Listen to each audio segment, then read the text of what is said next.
کیا آپ اپنے اگلے انٹرویو میں پورے کانفیڈنس کے ساتھ کامیابی حاصل کرنا چاہتے ہیں؟ تو یہ وضاحت آپ کے لیے ہی ہے۔ ہم ایک مکمل روڈ میپ دیکھیں گے جس سے نہ صرف آپ کا اعتماد بڑھے گا بلکہ آپ ہر انٹرویو کے لیے بہترین طریقے سے تیار بھی ہو جائیں گے۔ دیکھیں، انٹرویو سے پہلے تھوڑی گھبراہٹ ہونا بالکل نارمل ہے۔ آپ اکیلے نہیں ہیں، فکر نہ کریں۔ ہم یہاں اس پورے پروسیس کو اتنے آسان قدموں میں توڑیں گے کہ آپ اس پر آسانی سے قابو پا لیں گے۔ تو ہم اس سفر کو 5 اہم حصوں میں دیکھیں گے۔ پہلے تیاری، پھر آپ کا لباس، اس کے بعد باڈی لینگویج، چوتھا سوال و جواب کو کیسے ہینڈل کرنا ہے، اور آخر میں فالو اپ کا فن۔ چلیے شروع کرتے ہیں۔ تو سب سے پہلا اور سب سے ضروری قدم ہے تیاری۔ یہ وہ بنیاد ہے جس پر آپ کی کامیابی کی عمارت کھڑی ہوگی۔ ایک بات یاد رکھیں، اچھی تیاری کا مطلب ہے آدھا انٹرویو تو آپ نے پہلے ہی جیت لیا۔ تیاری میں 3 چیزوں پر فوکس کرنا ہے۔ پہلا، کمپنی کو سمجھیں، ان کا ویژن کیا ہے، ان کے پروڈکٹس کیا ہیں۔ اس سے آپ ان سے بہتر کنیکٹ کر پائیں گے۔ دوسرا، جس رول کے لیے جا رہے ہیں اس کی ضروریات کو سمجھیں۔ اور تیسرا، اگر ممکن ہو تو انٹرویور کے بارے میں تھوڑی ریسرچ کر لیں۔ اس سے گفتگو میں بہت آسانی ہوتی ہے۔ اور ہاں، ایک بہت ہی خاص ٹپ، اپنی سی وی کا آبجیکٹو ہر جاب کے لیے الگ سے تیار کریں۔ بس کاپی پیسٹ کرنے سے ایسا لگتا ہے کہ آپ نے محنت نہیں کی۔ جیسے بینکنگ کے لیے بینکنگ ایسپیرنٹ لکھنا آپ کی سچی دلچسپی کو ظاہر کرے گا۔ اچھا، اب ایک ایسی ٹیکنیک کی بات کرتے ہیں جو گیم چینجر ہے، سٹار میتھڈ۔ یہ آپ کے جوابات کو ایک کہانی کی شکل دے کر بہت مضبوط بنا دیتا ہے۔ اس پر ہم آگے تفصیل سے بات کریں گے۔ چلیے اب دوسرے مرحلے کی بات کرتے ہیں، آپ کا لباس۔ کہتے ہیں نا، first impression is the last impression.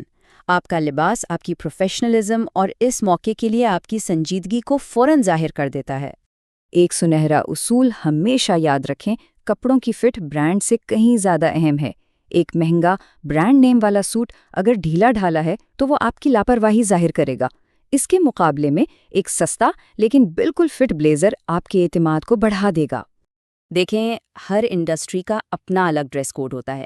Banking یا لاء میں فارمل سوٹ عام ہے، لیکن ایک ٹیک سٹارٹ اپ میں شاید آپ بلیزر اور چینوز میں زیادہ فٹ ہوں گے۔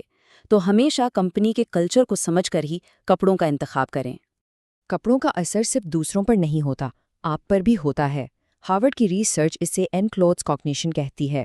آسان لفظوں میں، جب آپ اچھا لباس پہنتے ہیں تو آپ صرف اچھے دکھتے نہیں بلکہ آپ بہتر سوچتے اور پرفارم بھی کرتے ہیں۔ آپ کا کانفیڈنس خود بخود بڑھ جاتا ہے۔ اور آخر میں کچھ چھوٹی مگر بہت اہم باتیں۔ جوتے ہمیشہ صاف اور پالشڈ ہوں، بیلٹ اور جوتوں کا رنگ ملتا ہو، صاف بال، تراشے ہوئے ناخن، اور ہاں، تازہ سانس۔ یہ وہ چھوٹی چھوٹی تفصیلات ہیں جو ایک مکمل اور پروفیشنل تصویر بناتی ہیں۔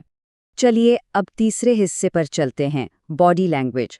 اکثر آپ کے الفاظ سے زیادہ آپ کے اشارے بولتے ہیں۔ آپ جو کہتے ہیں وہ اہم ہے، لیکن آپ کیسے کہتے ہیں وہ شاید اس سے بھی زیادہ اہم ہے۔ یہ بات ذہن میں رکھیں کہ انٹرویو اس وقت شروع نہیں ہوتا جب پہلا سوال پوچھا جاتا ہے۔ یہ اسی لمحے شروع ہو جاتا ہے جب آپ دروازے سے اندر قدم رکھتے ہیں۔ آپ کی چال اور آپ کا پوسچر پہلے ہی سیکنڈ سے آپ کا تاثر بنا رہا ہوتا ہے۔ اچھا، تو ایک کانفیڈنٹ پوسچر کے لیے کیا کرنا ہے؟ کرسی پر بالکل سیدھا ہو کر، کمر ٹکا کر بیٹھیں، دونوں پاؤں زمین پر رکھیں، اور جب بات کریں تو ہلکا سا آگے کی طرف جھکیں۔ اس سے آپ کی دلچسپی اور توجہ صاف ظاہر ہوتی ہے۔ اپنے ہاتھوں کا استعمال بہت سمجھداری سے کریں۔ کھلے اشارے، جیسے بات کرتے وقت ہتھیلیوں کا نظر آنا، ایمانداری اور کھلے پن کو ظاہر کرتے ہیں۔ اس کے برعکس بازو باندھ لینے سے آپ ڈیفینسو اور بند ذہن لگ سکتے ہیں۔ مسلسل گھورنا نہیں ہے، ٹھیک ہے؟ اس سے سامنے والا انکمفرٹیبل ہو سکتا ہے۔ اس کے بجائے ڈائریکٹ فیس کانٹیکٹ رکھیں۔ آسان طریقہ یہ ہے کہ اپنی نظر انٹرویور کی آنکھوں، ناک اور ہونٹوں کے درمیان گھماتے رہیں۔ اس سے کنیکشن بھی بنا رہتا ہے اور آپ انٹیمیڈیٹنگ بھی نہیں لگتے۔ تو اب آتے ہیں انٹرویو کے دل پر، سوال و جواب۔ یہ وہ لمحہ ہے جہاں آپ کی تیاری اور اعتماد کا اصل امتحان ہوتا ہے۔ اس کو ایس کرنا ہے۔ یہاں پر ہم سٹار میتھڈ کو ایکشن میں لائیں گے۔ اسے ایک کہانی سنانے کے فارمولا کی طرح سمجھیں۔ پہلے منظر بیان کریں، یعنی سچویشن، پھر بتائیں کہ چیلنج کیا تھا، یعنی ٹاسک۔ اس کے بعد آپ نے کیا قدم اٹھایا، یعنی ایکشن، اور آخر میں نتیجہ کیا نکلا، یعنی رزلٹ۔ صرف یہ کہنا کافی نہیں ہے کہ میری ٹیم ورک سکلز اچھی ہیں، یہ تو کوئی بھی کہہ سکتا ہے۔ اسے ثابت کریں، بتائیں پچھلے پروجیکٹ میں ہم اسکیجول سے پیچھے تھے، میں نے روزانہ ٹیم میٹنگز منعقد کی جس سے کمیونیکیشن بہتر ہوئی اور ہم وقت پر کام مکمل کر پائے۔ دیکھا، زمین آسمان کا فرق ہے، رائٹ؟ اور سنیے، اگر کوئی سوال مشکل لگے اور جواب فوراً نہ سوجھے تو گھبرائیں نہیں۔ ایک لمحے کے لیے رکنا اور سوچنا کمزوری نہیں بلکہ اعتماد اور عقل مندی کی نشانی ہے۔ It shows your thoughtful. چلیے اب بات کرتے ہیں اس آخری قدم کی جسے اکثر لوگ نظر انداز کر دیتے ہیں، لیکن جو آپ کو بھیڑ سے الگ کر سکتا ہے۔ جی ہاں، فالو اپ کا فن۔ یہ بات ہمیشہ یاد رکھیں، انٹرویو کمرے سے نکلنے پر ختم نہیں ہوتا، آپ کا آخری تاثر ابھی باقی ہے۔ انٹرویو کے بعد ایک شکریہ کا نوٹ بھیجنا اس پروسیس کا ایک بہت اہم اور پروفیشنل حصہ ہے۔ آپ دو طریقے سے فالو اپ کر سکتے ہیں۔ ایک مختصر سا پروفیشنل تھینک یو نوٹ بھیج دیں، یا پھر جو بہتر ہے ایک تفصیلی نوٹ لکھیں جس میں گفتگو کی کسی خاص بات کا حوالہ دے کر اپنی صلاحیتوں کو کمپنی کی ضروریات سے دوبارہ جوڑیں۔